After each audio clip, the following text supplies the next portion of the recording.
Hello friends, आज की इस वीडियो में हम बाइनोमियल डिस्ट्रीब्यूशन के बारे में पढ़ेंगे और उसकी बड़ी इंपॉर्टेंट प्रॉपर्टीज के बारे में डिस्कस करेंगे। हाँ जी, बाइनोमियल डिस्ट्रीब्यूशन जो है बड़ी इंपॉर्टेंट डिस्ट्रीब्यूशन है। इसमें दो तरह के आउटकम्स होती है, सक्सेस होता है या फेलियर होता है। इसको जेम्स बर्नौली ने डिस्कवर किया था। इसको बर्नौली डिस्ट्रीब्यूशन भी बोलते हैं। बाइनोमियल डिस्ट्रीब्यूशन जो है इसमें जो वेरिएबल एक्स है वो डिस्क्रीट टाइप का होता है। A discrete random variable x is said to be a binomial form if it has the following type of the probability mass function। तो यहाँ पे याद रखना कि जो इसकी probability mass function का फार्मूला है NCX p raised to power x q की power n minus x। x की जो ड्यूरेशन है 0 से लेके n तक है बेटा। और जो q है 1 minus p के इक्वल होता है। q represent failure, p represent success here. तो किसी भी बाइनोमियल डिस्ट्रीब्यूशन में जो आपने फार्मूला यूज करना है फंक्शन का वो है n c x p raised power x q की पावर एन माइनस एक्स। यहाँ पे सिर्फ दो हमारे इंडिपेंडेंट कॉन्स्टेंट्स है एन और पी, यानी कि इसमें दो ही पैरामीटर एन और पी है। जो क्यू है वो पी की हेल्प से निकल सकता है। ओके जी, तो ये शुरू करते हैं आगे। तो यहाँ पे एक और चीज भी है, अगर हम इसकी समेशन कर दें पी की एक्स क्यू की n minus x n c x को हम इस शेप में लिख सकते हैं कॉम्बिनेशन को। तो इसकी समेशन कर दे जीरो टू एन तो हम इसको लिख सकते हैं क्यू प्लस पी की power n, because it is a binomial expansion. तो हमें पता है बाइनोमियल अगर खोलनी है तो इस शेप में खुलेगी।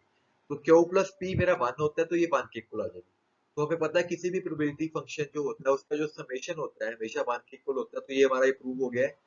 अगर हमारा एक्सपेरिमेंट एन ट्रायल्स है, ठीक है, तो उस एक्सपेरिमेंट को कैपिटल एन टाइम्स रिपीट किया गया, तो अगर आपको फ्रिक्वेंसी निकालनी है बाइनोमियल डिस्ट्रीब्यूशन की तो कैपिटल एन से उसके प्रोबेबिलिटी फंक्शन को मल्टीप्लाई कर दीजिए। Then you can find frequencies for different values of small n equal to 0 1 2 3। अगर किसी क्वेश्चन में आपको फ्रिक्वेंसीज निकालने के लिए बोला गया है तो उसकी प्रोबेबिलिटी निकाल के उसको कैपिटल एन से मल्टीप्लाई करना है जितनी बार एक्सपेरिमेंट रिपीट होता है। सबसे पहली बार ये प्रॉपर्टीज मेन है, बड़ी इंपॉर्टेंट एग्जामिनेशन के लिए। सबसे पहली प्रॉपर्टी है movements. Movements of a binomial distribution, इसी में हम डिस्कस करेंगे कैसे मीन और वेरियंस निकालना है। ठीक है, तो सबसे पहले हमें चार मूवमेंट्स निकालनी है। तो कोई भी डिस्ट्रीब्यूशन है उसमें आपको फोर मूवमेंट्स के बारे में पता होना चाहिए। फर्स्ट मूवमेंट होती है न्यू वन डैश। हम इसको लिखते हैं एक्सपेक्टेशन ऑफ ई एक्स। इसका मतलब हो गया probability x into P x, क्योंकि एक्सपेक्टेशन की डेफिनेशन क्या होती है, एक्स इंटू फंक्शन। तो ये डिस्क्रीट टाइप का तो समेशन लग गया। तो पी एक्स अभी हमने लिख के आए हैं। प्रोबेबिलिटी मास फंक्शन का फार्मूला क्या है इसमें, एन सी एक्स पी की x q n minus n. यहाँ पे एन सी एक्स को इस ब्रैकेट की फॉर्म में लिखेगा। अब ये जो एन सी एक्स है इसको भी याद रखिए, इसको आप इस शेप में तोड़ सकते हो। एन एक्स बाहर लिख लिया, अंदर एक फैक्टोरियल टूट गया उसका n minus one x minus one. फिर इसको दोबारा तोड़ सकते हो ऐसे, n minus one x minus one bracket में बाहर आ गया, अंदर एक उसका कॉम्बिनेशन कम हो। इस तरह आप किसी भी कॉम्बिनेशन को ब्रेक कर सकते हो। जैसे आपका मान लो 5C4 है, तो बाहर आ जाएगा 5/4, अंदर बच जाएगा 4C3। एक एक पावर ऊपर नीचे कम हो जाती है। ठीक है जी, तो यहाँ पे इसने क्या किया, एक पी में से जो पावर है एक कम कर दो एक्स माइनस वन, और बाहर यहाँ से एनसीएक्स को तोड़ के उसने ऐसे लिख लिया और एन और पी बाहर ले गया।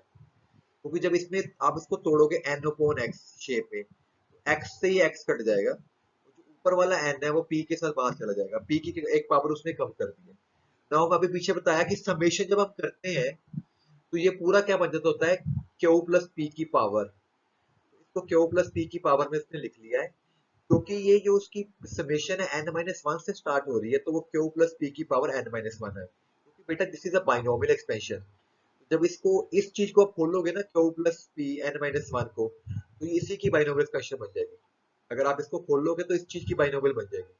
तो क्यू प्लस पी मेरा वन होता है, तो ये वन हो गया, तो एनपी आ गया मेरे पास। तो न्यू वन डैश कितना आ गया, एनपी। और आपको पता है जो न्यू वन डैश होती है वो फर्स्ट मूवमेंट होती है, वो मीन होती है। तो बाइनोमियल डिस्ट्रीब्यूशन का बेटा जो मीन होता है वो एन इंटू पी होता है। आगे देखिए अब आपने न्यू टू डैश निकालना है। तो न्यू टू डैश होता है ई एक्स स्केयर, इसको यहाँ पे इज इक्वल टू का साइन आएगा, तो इसको x square into P x लिख लिया गया। अब फंक्शन की वैल्यू उसने यूज कर ली। एक्स स्केयर को उसने अब इस शेप में लिखा, आप लिख सकते हो एक्स तो खोल के देखो क्या बनेगा, x square minus x plus x. Minus x plus x cut जाएगा तो एक्स स्केयर ही आ गया। अभी मैंने आपको पीछे बताया था जो कॉम्बिनेशन है एनसी एक्स, उसको इस शेप में तोड़ के इसने लिख लिया। अब ये जो एक्स इंटू जब इस सब को करेंगे तो पिछला क्वेश्चन ही बन जाएगा एक्स इंटू फंक्शन तो वो क्या हो गया, न्यू वन डैश, उसको उसने एनपी लिख लिया, वो तो उसने निकाल के रखा हुआ है। जो पहला क्वेश्चन है सिर्फ उसी को पकड़ेंगे हम। दोबारा देख लीजिए, जो एक्स इंटू है, जब इससे मल्टीप्लाई करेंगे सारे से एक्स को इससे, तो ये बन गया एक्स इंटू फंक्शन। तो पीछे भी हमने किया है, वो एक्स इंटू फंक्शन का मतलब क्या, न्यू वन डैश, वो मेरी एनपी निकल के आई हुई है। तो बाकी पहली चीज को इससे मल्टीप्लाई किया, जब एक्स माइनस वन इससे कट गया नीचे वाले से, इससे, तो ऊपर क्या एन माइनस वन आ गया। तो यहाँ पे जो पी एक्स है इसकी पावर तोड़ के दो बाहर ले गया, पी के अंदर आ गया पी की x minus two. Again it is a binomial combination, ये बन जाएगा क्यू प्लस पी की पावर एन माइनस टू, जैसे पीछे आपको सिखाया, ये वन हो गया आपका। तो आपके पास ये न्यू टू डैश निकल के आ गया। अब आपके पास न्यू टू डैश निकल के आ गया है। अगर मुझे वेरियंस निकालना है, वेरियंस सिग्मा स्क्वायर, तो आपको बताया गया था वेरियंस का फार्मूला क्या होता है भाई, न्यू टू डैश का क्या होता है, mu two dash minus mu one dash का होल स्क्वायर, ये हमारे पास वेरिएंस का फार्मूला होता है। तो न्यू टू डैश की वैल्यू आप यहाँ पे पुट कीजिए, न्यू वन डैश की वैल्यू कितनी है, एनपी। इसको सॉल्व करके देखना, तो ये आपके लिए यहाँ पे छोड़ देता हूँ, सॉल्व करके जो इसका आंसर आएगा वो आएगा एनपी क्यू। तो जो एनपी क्यू है इसका वेरिएंस होता है। तो अगर पेपर में क्वेश्चन आता है कि find mean and variance of binomial distribution, तो आपको इसकी मूवमेंट्स निकाल लेनी है, न्यू वन डैश और mu two dash. Mu one dash तो मीन हो गया, जो न्यू टू डैश है उसको निकालने के बाद ये जो मैंने नीचे फार्मूला लिखा है, sigma square is equal to mu two dash minus mu one dash का स्क्वायर, इसमें न्यू टू डैश और न्यू वन डैश की वैल्यू पुट कर देना, तो आपके पास वेरिएंस निकल के आ जाएगा एनपीक्यू। इन दिस वे आपका ये क्वेश्चन, इसमें से मैंने बताया कि मीन एंड वेरिएंस कैसे निकालना है। जैसे अभी हमने न्यू टू डैश निकाला है, इसी तरह हम न्यू थ्री डैश निकाल सकते हैं। यहाँ पे जो एक्स क्यूब है उसको इस शेप में इससे तोड़ के लिख लिया, वही इसने उसको फैक्टर बना के तोड़ के तीन हिस्से बना के सॉल्व कर लिया। जो सेकंड और थर्ड पार्ट होंगे, तो ये जैसे ये वाला पार्ट है, इसका पिछले से आंसर उठाएगा, एक्स वाला आंसर एनपी हो गया, तो पहले पार्ट को सॉल्व करेगा। इसी तरह एक्स फोर, तो ये चार मूवमेंट्स आप निकाल सकते हो। तो ये डिफिकल्ट वे है, आगे हम इसको सिंपल तरीके से भी निकालना सीखेंगे कैसे निकाल सकते हैं। तो यहाँ पे ये न्यू थ्री डैश का फार्मूला है, आप इसको याद रखिए कि कैसे आएगा इसका फार्मूला, सेम तरीका जैसे यूज किया है। इसी तरह जब न्यू फोर डैश करोगे, तो वहां पे आप एक्स फोर लिखोगे, तो यहाँ पे ये क्रैम कर लीजिए, जो एक्स फोर है इस चीज के बराबर होता है, क्योंकि अब इसके फैक्टर बनाओगे तोड़ के लिखो तो ये बन जाएगा। ठीक है जी। तो इसको यहाँ पे आप सिंपल याद रख लीजिए, new three dash mu four dash की ये वैल्यू होती है। Next property, movement generating function. ठीक है, अब कोई भी जो बाइनोमियल डिस्ट्रीब्यूशन होती है, उसके जो रैंडम वेरिएबल एक्स को हम इस तरह लिख सकते हैं, b n comma p. B का मतलब है बाइनोमियल डिस्ट्रीब्यूशन, दो पैरामीटर एंड कोमा पी। क्या डेफिनेशन होती है मूवमेंट जेनेटिक फंक्शन की, एमएक्सटी एक्सपेक्टेशन ऑफ ईटीएक्स, क्योंकि ये डिस्क्रीट टाइप का, तो समेशन यूज होगी ईटीएक्स इनटू फंक्शन। ओके, तो कॉम्बिनेशन को इसने वैसे का वैसे लिखा, ईटीएक्स को पी के साथ क्लब कर लिया। ठीक है जी। तो अगेन हमें बाइनोमियल यूज करनी है, पी प्लस क्यू की पावर एन। तो ये मेरा पी है भाई, तो ये मेरा क्यू है। तो ये आपने याद रखना है, मूवमेंट जेनेटिक फंक्शन का फार्मूला है क्यू प्लस पी की power e t power N.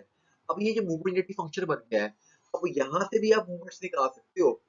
अगर आप इसके डेरिवेटिव करना शुरू करो, तो आप इसका फर्स्ट डेरिवेटिव करो और टी को जीरो पुट कर दो, तो आपके पास फर्स्ट मूवमेंट आ जाएगी न्यू वन डैश, क्योंकि अभी पीछे आपने आर्टिकल में किया एनपी। अगर आप इसका सेकंड डेरिवेटिव करोगे, ठीक है, और टी को जीरो पुट कर दो, टी के साथ डेरिवेटिव करना है टी, तो वो आपके पास second movement mu two dash आ जाएगी।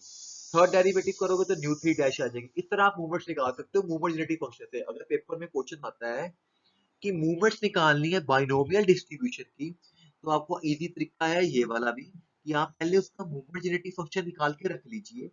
जो मूवमेंट जेनेटिक फंक्शन उसका निकाल के रखा है, आप इसका डेरिवेटिव करना शुरू कर दीजिए विद रिस्पेक्ट टू टी। तो चार बार डेरिवेटिव करोगे, उसमें सभी में टी को जीरो पुट कर दोगे, तो mu one dash mu two dash mu three dash mu four dash आ जाएगी। ये तरीका आसान है मूवमेंट्स निकालने का, जो पिछली प्रॉपर्टी की है मैंने, उसको इस तरीके से आप कर सकते हो। आगे आर्टिकल है मीन डेविएशन अबाउट मीन।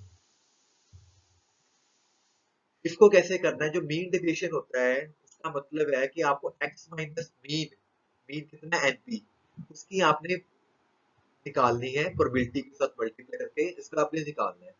अब यहाँ पे जो मॉड है, क्योंकि मीन डिवीजन में मॉड यूज होता है, इसको ब्रेक किया एक्स जीरो से एनपी, एनपी से एन, पहले इससे में नेगेटिव है, दूसरे में पॉजिटिव है।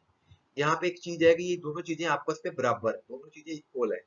ठीक है, तो नेगेटिव पार्ट पॉजिटिव पार्ट के इक्वल है, तो दोनों को कंबाइन करके सिंपल पॉजिटिव पार्ट में लिख दिए 2 टाइम्स। ये स्टेप आपको याद रखना पड़ेगा, एक्स की एक्सप्लेनेशन आपको दी हुई है वहां पे बुक में उसमें। ठीक है जी। अब उसने क्या किया, जो नीचे एनपी था उसको न्यू लिख लिया और न्यू को उसने लिख लिया ग्रेटेस्ट इंटीजर। अब यहाँ पे जो एक्स है ना भाई, उस एक्स को उसने क्या किया, साथ में इसके 1 लिख लिया, एक्स के साथ 1। 1 को तोड़ सकते हैं ब्रैकेट लिख के पी प्लस क्यू, क्योंकि हमें पता है क्यू प्लस पी 1 होता है। तो उसको इस शेप में उसने लिख देना है, यहाँ पे उसको तोड़ लो, x q plus x p, तो पीछे आके वो एन पी वाले वाले में सब्ट्रैक्ट हो जाएगा। ठीक है। अब पहला इसे इससे मल्टीप्लाई करोगे तो वो एक्स कट जाएगा फैक्टोरियल खोल के, दूसरा इससे करोगे तो ये चीजें आ जाएगी आपके पास। इसको इसने टी यू वन वन मान लिया, इसको टी एन वन मान लिया, टी एन, तो ये वाला हिस्सा इसका जीरो हो जाएगा। ठीक है जी, यहाँ पे याद रखना पड़ेगा। तो सिर्फ रह क्या गया, 2 times T U minus one, तो यहाँ पे एक्स की जगह यू कर दीजिए। तो आप इतना याद कर लीजिए, this is the mean deviation. उतनी इंपॉर्टेंट प्रॉपर्टी नहीं है, बस इसको ऐसे यहाँ तक याद करिए। Next theorem property, very important question है कि discuss additive property of binomial distribution. अगर पेपर में आपको आता है कि discuss properties of binomial distribution, तो आपको उसको movements, movement generating function, mean deviation, 4 कोई प्रॉपर्टी डिस्कस करके आनी है। कई बार अकेला क्वेश्चन आ जाता है कि discuss additive property of binomial distribution, simple. तो आपने इसका क्या मतलब, एडिटिव का मतलब होता है, मान लीजिए एक एक्स वेरिएबल है, एक वाई वेरिएबल है, दोनों वेरिएबल बाइनोमियल डिस्ट्रीब्यूशन टाइप है। उसके पैरामीटर n1 है, p1 है, उसका पैरामीटर क्या है, n2 p2 है, दोनों इंडिपेंडेंट है। हमें पता है दोनों के, अब होमोजेनिटी फंक्शन का फार्मूला आपको सिखा दिया गया, क्या था, q plus PET power n, this is formula for homogeneity function. क्योंकि पहले वेरिएबल में उसने p1 और n1 यूज किया, तो वहां पे q1 p1 आ जाएगा, और दूसरे वेरिएबल में उसने n2 p2 यूज किया, तो वहां पे q2 p2 आ जाएगा। अगर हमने शो करना है एडिटिव प्रॉपर्टी, अब क्या करते हैं, होमोजेनिटी फंक्शन ले लेते हैं x प्लस y का, क्योंकि यहाँ पे इंडिपेंडेंट वेरिएबल है, तो टूट के mxt into m by t बन जाएगा, दोनों की वैल्यू पुट कर दी। अब ये दोनों आपस में मल्टीप्लाई नहीं हो सकते। अब ये मल्टीप्लाई नहीं होंगे तो इस शेप में नहीं लिखा जा सकता। ठीक है जी। तो it is not of type binomial distribution, क्योंकि जो कोई भी बाइनोमियल डिस्ट्रीब्यूशन है, उसका जो मूवमेंट जेनेरेटिव फंक्शन होता है वो होता है क्यू प्लस पी की ईटी पावर है। तो एक्स प्लस जो वाई है, उसमें तो जो ये हमने मूवमेंट जेनेरेटिव फंक्शन निकाला वो फैक्टर फॉर्म में बन के आ गया है। इसका मतलब जो एक्स प्लस वाई है, इसका मूवमेंट जेनेरेटिव फंक्शन बाइनोमियल की तरह नहीं है। इसका मतलब x plus why does not obey additive property. अगर हम P1 को P2 के इक्वल कर दें, दोनों बराबर कर दें, तो यहाँ पे ये भी सेम हो गया, P आ जाएगा, यहाँ भी Q आ जाएगा, यहाँ भी Q और P हो जाएगा, क्योंकि P1 is equal to P2 हो गया। अगर P1 is equal to P2 है तो Q1 is equal to Q2 भी हो जाएगा। तो दोनों की पावर आपस में ऐड होके इस तरह की शेप में बन जाएगा। तो जो x प्लस वाई है, उसका जो होमोजेनिटी फंक्शन इस शेप में आ गया, Q प्लस P की ईटी पावर। तो इसका मतलब एक्स वाई क्या हो गया, बाइनोमियल डिस्ट्रीब्यूशन का हो गया। और उसका n क्या है, n प्लस वन टू, और p उसका वेरिएबल है। तो यानी कि बाइनोमियल डिस्ट्रीब्यूशन में एडिटिव प्रॉपर्टी तभी ओबे करती है अगर p1 is equal to p2 हो। अदरवाइज अगर p1 is equal to p2 नहीं है, तो वो इस शेप में आ जाता है, mgf। तो जो हम मानते हैं कि वो नहीं एडिटिव प्रॉपर्टी ओबे करेगा। अगर p1 इज इक्वल टू आप p2 ले लेते हैं बच्चों, तो जो उसका मोबिलिटी फंक्शन है इस शेप में आ जाता है, तो हम उसको बोलेंगे कि ये बाइनोमियल टाइप का है। लास्ट है मॉड। अब मॉड का क्या मतलब होता है, अगर हमें पता है ये प्रोबेबिलिटी ऑफ सक्सेस है। ठीक है। मॉड का मतलब है वो वाली वैल्यू एक्स की जिसके लिए उसकी प्रोबेबिलिटी मैक्सिमम हो। अगर 2 point x minus one, x plus one, तो उन दोनों की प्रोबेबिलिटी पी एक्स से छोटी होगी। ठीक है, this is the definition of mod. तो यानी कि वो वाली वैल्यू एक्स की जिसके लिए प्रोबेबिलिटी बड़ी होएगी for corresponding to x minus one point, x plus one point. अगर आप इसको इससे कंपेयर करो, इसको इससे कंपेयर करो, तो अलग अलग इक्वेशन सॉल्व करके वहां से आप x की वैल्यू निकाल सकते हो। So in this video we have learned about the binomial distribution, its very important properties, बड़ा important question है। सबसे पहले जो मेन चीज है, इसमें मेन वेरिएंस निकालना आना चाहिए आपको, मूवमेंट जेनेरेटिव फंक्शन निकालना आना चाहिए, इसकी मूवमेंट्स निकालनी आनी चाहिए, एक एडिटिव प्रॉपर्टी। ये चीजें इंपॉर्टेंट है एग्जामिनेशन पॉइंट ऑफ व्यू के लिए। Please like and subscribe my channel if you like my video. Thank you very much.